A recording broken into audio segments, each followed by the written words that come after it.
Let's start with the latest from the White House. President Joe Biden announcing an initial round of sanctions against Russian banks and oligarchs today. The president promising there will be more sanctions if Russia further escalates tensions. NewsNation correspondent Kelly Meyer is live from the White House. Kelly, will these sanctions be enough? Will this deter a Russian invasion?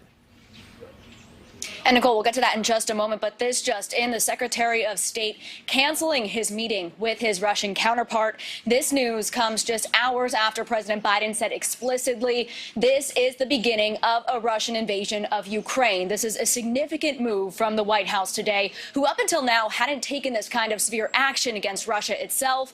They say they're acting now before Russian President Vladimir Putin pushes his forces further into Ukraine. Here's the U.S. response so far, issuing sanctions on two large Russian financial institutions, cutting off Russia's government from Western financing, imposing sanctions on Russia's elite and their family members, not including Putin, but Biden says all options are on the table, and working with Germany to ensure operation of Nord Stream 2, that's a pipeline carrying natural gas from Russia to Germany, will not move forward, and moving U.S. troops already in Europe to support NATO allies and defend the eastern flank and the Baltic states.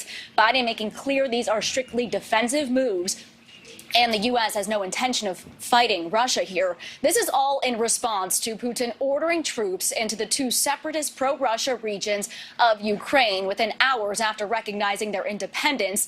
U.S. officials expecting Russian troops to move into Donbass at any moment. The fear here is that this will push Putin's forces even further into Ukraine.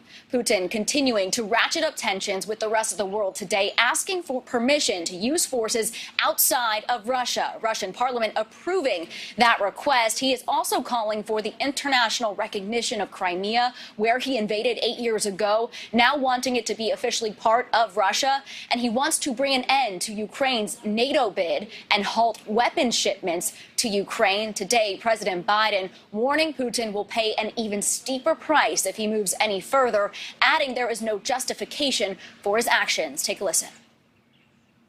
Who in the Lord's name does Putin think gives him the right to declare new so-called countries on territory that belong to his neighbors?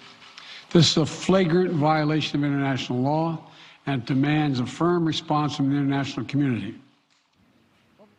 And Nichole, despite the president's clear warning to Putin here today, he says there is still time to avert this, quote, worst case scenario, leaving the door to diplomacy open. A State Department spokesperson telling NewsNation today diplomacy cannot succeed unless Russia changes course. Nichole. All right, Kelly Meyer continuing to keep an eye on things from Washington. Thank you. Thank you for watching. Click the red subscribe button below so you can get more of NewsNation's fact-driven, unbiased coverage.